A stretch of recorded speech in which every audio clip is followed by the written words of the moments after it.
ಇವತ್ತು ನಾವು ರುಚಿಯಾಗಿರುವಂತಹ ಒಂದು ಅನ್ನದ ಬಗೆಯನ್ನು ಮಾಡೋಣ. ನಾನು ಹಲವಾರು ರೀತಿಯ ರೈಸ್ ರೆಸಿಪಿಗಳನ್ನು ಆಲ್ರೆಡಿ ಶೇರ್ ಮಾಡಿದ್ದೀನಿ. ಇದು ಸಹ ತುಂಬ ಡಿಫ್ರೆಂಟ್ ಆಗಿದೆ. ಮೈಲ್ಡ್ ಆಗಿರುವಂತಹ ಮಸಾಲೆಯೊಂದಿಗೆ ನಾನು ಮಾಡ್ತಾ ಇರೋದು ಕ್ಯಾಪ್ಸಿಕಮ್ ರೈಸ್ ಅಥವಾ ಕ್ಯಾಪ್ಸಿಕಮ್ ಬಾತ್. ಹಾಯ್ ಫ್ರೆಂಡ್ಸ್, ಎಲ್ಲರಿಗೂ ನಮಸ್ಕಾರ. ವೆಲ್ಕಮ್ ಟು ಸಂತೃಪ್ತಿ ಕಿಚನ್.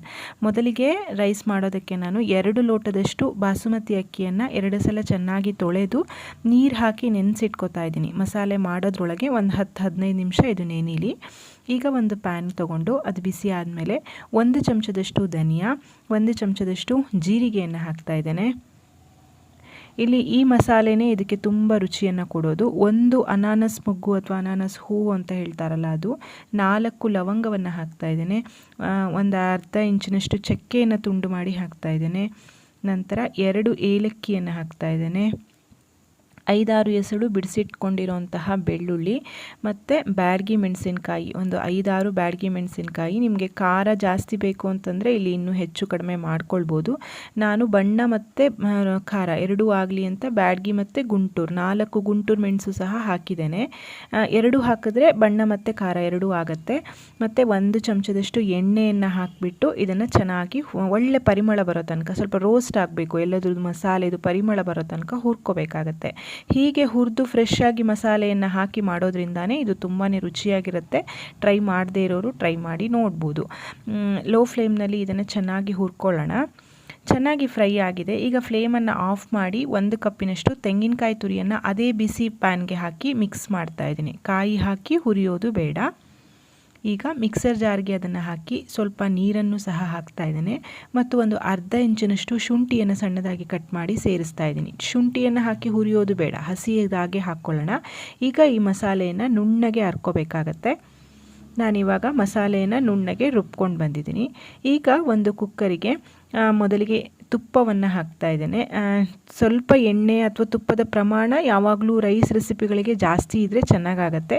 ಸೊ ನಾನು 2 ಚಮಚದಷ್ಟು ತುಪ್ಪ, 2 ಚಮಚದಷ್ಟು ಎಣ್ಣೆ ಎರಡನ್ನೂ ಹಾಕ್ತಾ ಇದ್ದೀನಿ. ಇದು ಚೆನ್ನಾಗಿ ಬಿಸಿ ಆದಮೇಲೆ ಒಂದು ಪಲಾವ್ ಎಲೆಯನ್ನು ಇದಕ್ಕೆ ಹಾಕ್ತಾ ಇದ್ದೇನೆ.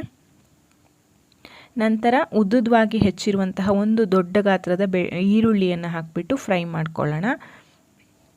ಆಲ್ರೆಡಿ ನಾವು ಚಕ್ಕೆ ಲವಂಗ ಎಲ್ಲದನ್ನು ರುಬ್ಬೋದಕ್ಕೆ ಹಾಕಿರೋದ್ರಿಂದ ಇಲ್ಲಿ ಮತ್ತೆ ಏನು ಹಾಕೋಂಥ ಅಗತ್ಯ ಇಲ್ಲ. 2 ಹೆಚ್ಚಿರುವಂತಹ ಹುಳಿ ಟೊಮೆಟೊ ಅಥವಾ ಜಾಮೂನ್ ಟೊಮೆಟೊ ಯಾವ್ದು ಸಹ ಆಗುತ್ತೆ. ನಾನಿಲ್ಲಿ ಜಾಮೂನ್ ಟೊಮೆಟೊ ಹಾಕಿದ್ದೇನೆ. ಇದನ್ನು ಚೆನ್ನಾಗಿ ಫ್ರೈ ಮಾಡ್ಕೊಳ್ಳೋಣ. ನಂತರ ನಾನು 2 ಹೆಚ್ಚಿರುವಂತಹ ಆಲೂಗಡ್ಡೆಯನ್ನು ಸಹ ಸೇರಿಸ್ತಾ ಇದ್ದೀನಿ. ನಿಮಗೆಲ್ಲ ಗೊತ್ತಿರೋ ಹಾಗೆ ಕ್ಯಾಪ್ಸಿಕಮ್ ಮತ್ತು ಆಲೂಗಡ್ಡೆ ಒಳ್ಳೆ ಕಾಂಬಿನೇಷನ್, ಯಾವುದಕ್ಕೆ ಹಾಕಿದ್ರೂ ಚೆನ್ನಾಗಿರುತ್ತೆ. ಒಂದು ದೊಡ್ಡ ಗಾತ್ರದ ಕ್ಯಾಪ್ಸಿಕಮ್ನು ಸಹ, ದೊಣ್ಣಮೆಣಸಿನ್ಕಾಯಿನೂ ಸಹ ಕಟ್ ಮಾಡಿ ಹಾಕೋತಾ ಇದ್ದೀನಿ. ಸ್ವಲ್ಪ ದೊಡ್ಡ ದೊಡ್ಡ ಹೋಳುಗಳನ್ನು ಹಾಗೆ ಕಟ್ ಮಾಡ್ಕೊಳ್ಳಿ, ಅವಾಗ ಚೆನ್ನಾಗಾಗತ್ತೆ. ಮೊದಲಿಗೆ ಎಣ್ಣೆ ಮತ್ತು ತುಪ್ಪದಲ್ಲಿ ಇದನ್ನೆಲ್ಲ ಚೆನ್ನಾಗಿ ಫ್ರೈ ಮಾಡಿ ಆದಮೇಲೆ ರುಬ್ಬಿರುವಂತಹ ಮಸಾಲೆಯನ್ನು ಇದಕ್ಕೆ ಸೇರಿಸ್ಕೊಳ್ಳೋಣ. ಇದರಲ್ಲೇನು ಹಸಿ ವಾಸನೆ ಇರೋದಿಲ್ಲ, ಯಾಕೆಂದರೆ ನಾವು ಮಸಾಲೆನೆಲ್ಲ ಹುರಿದೂನೇ ರುಬ್ಬಿರೋದ್ರಿಂದ ಹಸಿ ವಾಸನೆ ಇರೋದಿಲ್ಲ. ಒಂದು 2-3 ನಿಮಿಷ ಇದನ್ನು ಚೆನ್ನಾಗಿ ಮಿಕ್ಸ್ ಮಾಡಿ ನಾವು ನೆನೆಸಿರೋಂತಹ ಅಕ್ಕಿ ಏನಿದೆ ಅದರಲ್ಲಿರುವಂತಹ ನೀರನ್ನು ಬಸ್ಕೊಂಡು ಅಕ್ಕಿಯನ್ನು ಇದಕ್ಕೆ ಸೇರಿಸ್ತಾ ಇದ್ದೀನಿ. ಇಲ್ಲಿ ನೀವು ಬಾಸುಮತಿ ಅಕ್ಕಿಯ ಬದಲಾಗಿ ಮಾಮೂಲಿ ಸೋನಾ ಮಸೂರಿ ಅಕ್ಕಿ ಸಹ ಹಾಕೋಬೋದು, ಏನೂ ತೊಂದರೆ ಇಲ್ಲ. ಮಸಾಲೆ ಒಟ್ಟಿಗೆ ಅಕ್ಕಿಯನ್ನು ಒಂದು 2-3 ನಿಮಿಷ ಚೆನ್ನಾಗಿ ಫ್ರೈ ಮಾಡ್ಕೊಳ್ಳಿ. ಲಂಚ್ ಬಾಕ್ಸಿಗೂ ಸಹ ಬೆಳಗಿನ ಗಡಿಬಿಡಿಗೆ ತುಂಬ ಚೆನ್ನಾಗಾಗುತ್ತೆ ಇದು. ಮಕ್ಕಳ ಲಂಚ್ ಬಾಕ್ಸಿಗೂ ಸಹ ನೀವು ಇದನ್ನು ಮಾಡಿಕೊಡ್ಬೋದು. ಈಗ ಒಂದು 2 ಚಮಚದಷ್ಟು ಸಿಹಿಯಾಗಿರುವಂತಹ ತಾಜಾ ಮೊಸರನ್ನು ಹಾಕ್ತಾ ಇದ್ದೇನೆ.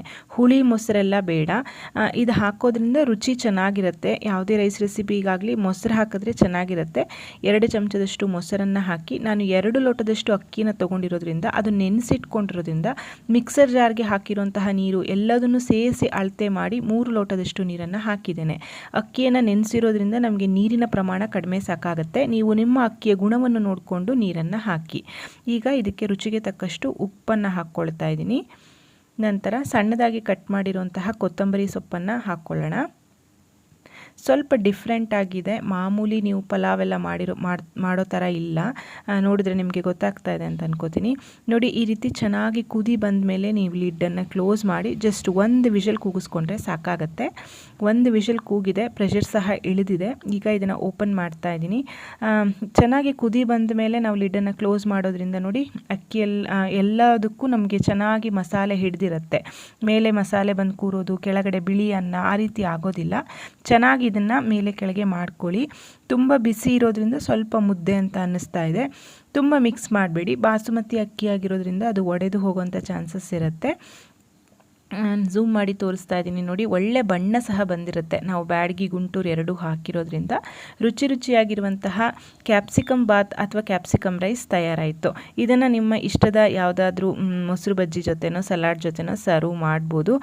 ಬಿಸಿಯಾಗಿರುವಾಗಲೂ ಚೆನ್ನಾಗಿರುತ್ತೆ, ತಣ್ಣಗಾದ್ಮೇಲೂ ಚೆನ್ನಾಗಿರುತ್ತೆ. ನೋಡಿದ್ರಲ್ಲ ಫ್ರೆಂಡ್ಸ್, ಖಂಡಿತ ಕ್ಯಾಪ್ಸಿಕಮ್ ರೈಸ್ನ ಟ್ರೈ ಮಾಡಿ ಹೇಗಾಯ್ತು ಅಂತ ತಿಳಿಸಿ. ಅದಕ್ಕೂ ಮುಂಚೆ ವಿಡಿಯೋ ಇಷ್ಟ ಆಗಿದ್ರೆ ವಿಡಿಯೋಕ್ಕೊಂದು ಲೈಕ್ ಮಾಡಿ, ವಿಡಿಯೋವನ್ನು ನಿಮ್ಮ ಫ್ರೆಂಡ್ಸ್ ಶೇರ್ ಮಾಡಿ. ಮತ್ತೊಂದು ರುಚಿಯಾದ ಅಡಿಗೆಯೊಂದಿಗೆ ಮತ್ತೆ ಬರ್ತೇನೆ. ಅಲ್ಲಿವರೆಗೂ ಧನ್ಯವಾದಗಳು. Thank you for watching. Thank you.